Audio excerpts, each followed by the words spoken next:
What if falling behind was actually the fastest way to get ahead? Your setbacks don't define you. What you do next does. Today, let's talk about the science backed ways to stage your comeback. Grab your cup of tea and let's dive into it.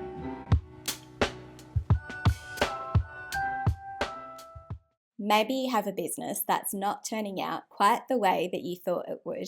Maybe you lost your job, maybe you missed out on a promotion, or maybe you're just tired of being overlooked. We love a comeback story, whether it is in our favourite films, our favourite TV shows, or in books. We love to see the underdog rise up. I personally love to see a comeback story at play the most when I watch NBA games and I see how a team emerges from the locker room after their halftime break, because this is where you often see all of those adjustments that they have made to the game put into action, and you see their comeback, and it can be such a beautiful thing to watch. But the idea of staging a comeback and making adjustments can also be applied to you and your professional life as well. Your setbacks are not what is going to define you. Your next moves and the adjustments you make will. So let's talk about your comeback guide. And my first tip is to stack your skills first. There is likely a reason that you need to stage a comeback to begin with. There is usually some sort of setback that has caused you to be thinking about a comeback. So I personally feel that one of the best places to start is by reassessing your skills. And this is something that I talked about in my recent episode on the art of reinvention.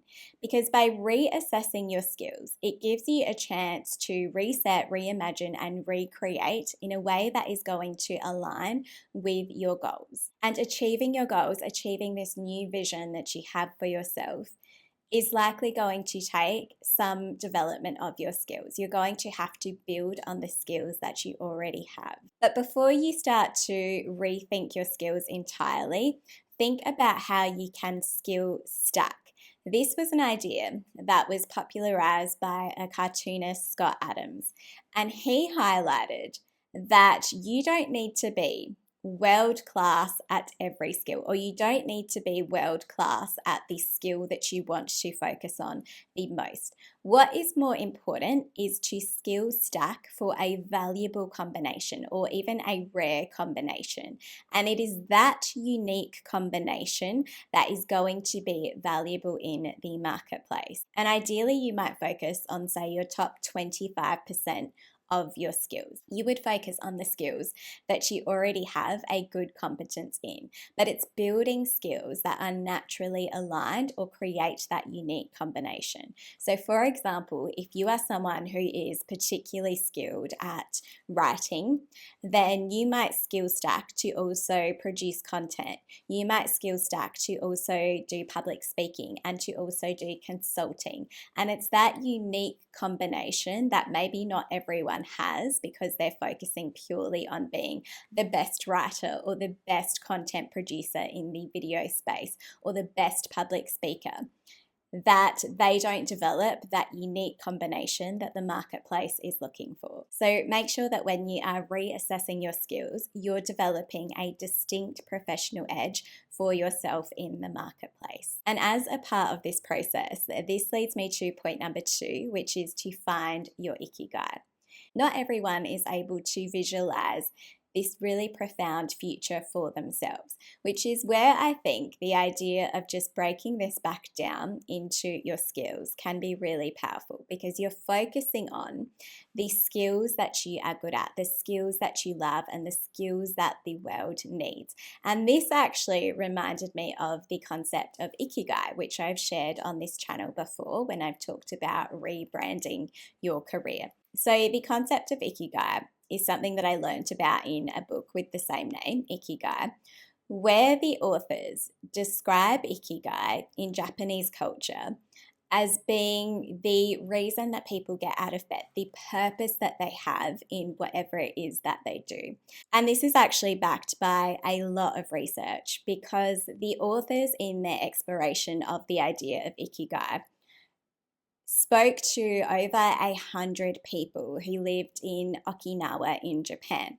Now, Okinawa is known for the longevity of its residents. For every 100,000 people that live there, there are 25 centenarians. There are 25 people who are over the age of 100. And what they found from speaking to all of these people was that Ikigai sits at the intersection of what you love, what the world needs, what you can be paid for, and what you are good at. And I think that is a really nice way to look at the value that you can bring to a marketplace, because I think a lot of the time we get told to find what you love and you'll never have to work a day in your life or find your passion.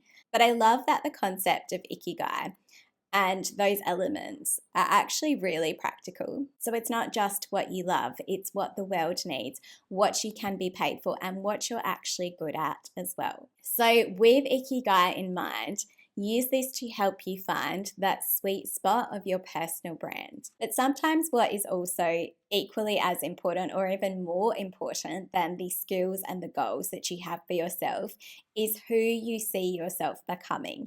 And that leads me to my point number 3, which is to create an alter ego. Now, if you follow this channel, you would know that this has become one of my favorite topics. It's something that I started to talk about a couple of years ago, but have more recently learned more about it when I read Todd Herman's book, The Alter Ego Effect, which I break down in a recent episode. And I shared my top 10 takeaways for creating your alter ego, which will give you a more detailed guide on some really valuable steps in doing that. But an alter ego is the secret behind the success of so many elite performers. One of the examples that I love to use is Kobe Bryant, for example, who had his Black Mamba alter ego. And this was an alter ego that, from memory, he actually created after a setback that he had suffered in his personal life. And he wanted to come back with this spirit of embodying this animal that he felt connected to, because it is based on the snake that is known for its speed and its accuracy. He embodied those characteristics in his basketball game, in his on-court persona. And that is the power of an alter ego. It's not about being inauthentic. It's about bringing out what is already within you. It's defined as this idea of being a second self or a trusted friend, for example. So it is about unlocking that potential that you already have. And as I say that, that is something that I'm going to be talking about in an upcoming episode as well, that I'm really excited about. It's about unlocking these other versions of yourself, this other side of your potential, and a few different ways that you can look at that. And this idea of creating an alter ego and the power of an alter ego is also a science-backed strategy. There was research, which I love to reference on this channel, that explored the performance of children.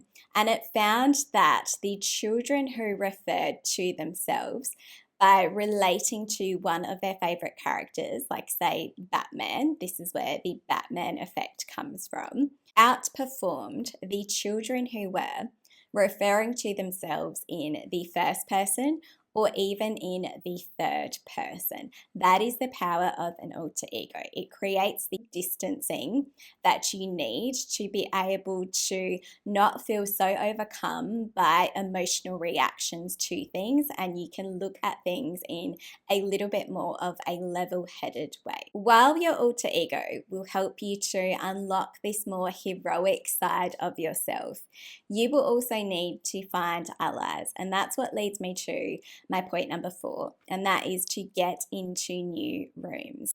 We love to use the saying, it's not you, it's me. But sometimes it could actually not be you. And it could be the circles that you're surrounding yourself with. Does your vision, your goals, your ideal future self identity, or even your personality fit into the rooms that you are in? And maybe you once fit perfectly into all of those rooms. But is it a room that you're now potentially outgrowing? And do you need to find new rooms? I recently shared an episode about your adversity advantage. And in it, I highlighted some of the most iconic comeback stories. For example, the Beatles were told that guitar groups were on the way out when they were rejected by a potential label.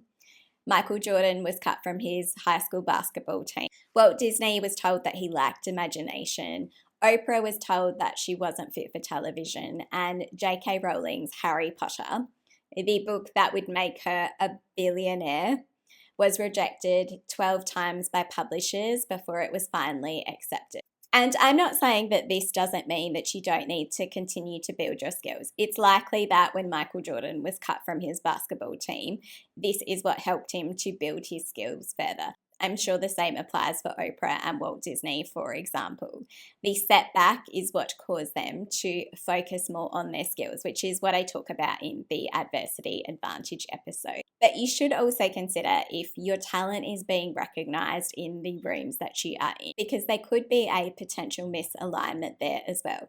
And it could not only be that you aren't appreciated, but this could actually be hurting your success in the long term. So, for example, you might have heard the phrase that you are the average of the 5 people that you spend the most amount of time with. This is a phrase that comes from the motivational world. And while the sentiment of this phrase is probably well-meaning and correct, the problem with this phrase is that it doesn't actually go far enough, because the research shows that your social networks actually have a much bigger impact on you. So the idea of social contagion and clustering really stood out to me when I read the book High Performance Habits. And in it, the author, Brenton Burchard, highlights that your attitudes, your behaviors, and even your health outcomes form in these social clusters. So things like your sleeping habits, your diets, your spending habits are influenced by the people that you spend your time with. And this can have its upsides and it can have its downsides. And some of the downsides can also be quite significant. So, for example, it shows that things like smoking, obesity, loneliness, divorce, depression form in these social clusters. And why I thought this was so relevant, even outside of the health space, is that it really highlights that you are who you spend your time with and the impact that that can have on the way that you live your life. So when it comes to staging your comeback, consider if there are ways that you can put yourself in these circles that are more aligned with where it is that you want to go as a part of your vision. For example, could you join an industry group or an association that is related to your field of expertise or your field of interest going forward? Could you join, say, a committee of like-minded individuals? Could you, for example, sign up to a mentorship program? Could you start to go to types of events that you would normally not attend? Could you schedule, say, regular coffee catch-ups or virtual catch-ups with people that you find inspiring? But you don't just need to change where you show up, you also need to change how you show up. And that's what leads me to my point number 5, which is to signal your shift and identity signaling. Now, this is something that I also talked about in my Art of Reinventing Yourself series, where if you want the world to see you differently, you are going to have to signal to them that something has changed, that something has shifted. And this actually reminds me of the iconic example of Julia Roberts, or her character Vivian, in Pretty Woman, where she is really famously snubbed by the sales assistants in the fancy store that she is in. And then she goes back to shopping again and she is perceived so differently. And that is the idea of identity signaling. It's that you are making observable changes in your behavior or in how you show up that signals to other people that something has changed. So examples of these cues could include things like your clothing and appearance, your language and tone, the work you produce, the communities you associate with, the platforms you show up on, and your lifestyle choices. These are the things that, whether it is right or wrong, helps people to categorize us. it helps the way that they understand us socially.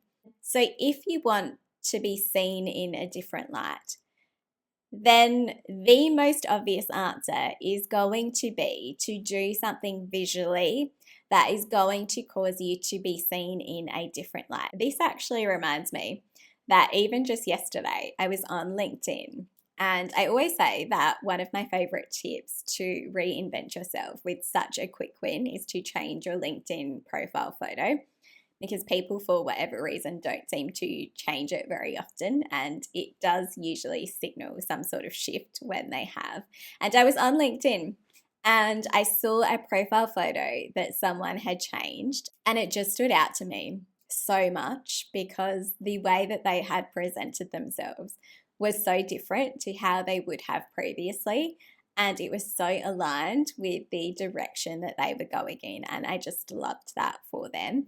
And I loved the energy that I knew that that was creating for this shift that they were experiencing in their career. My next point is to create audio cues and to embrace this idea of classical conditioning. So it's one thing to be able to craft your comeback and the vision that you have for this future you, but it's another to be able to access that new version of you on demand. And this is something that the alter ego effect that I discussed in my earlier episode breaks down really well. It talks about, for example, things like triggers and being able to access that version of you on demand. But something that I also wanted to add to the tips that I break down in that episode was also this idea of audio cues, because every hero story has a soundtrack. It has a soundtrack that inspires and motivates and highlights this hero's journey.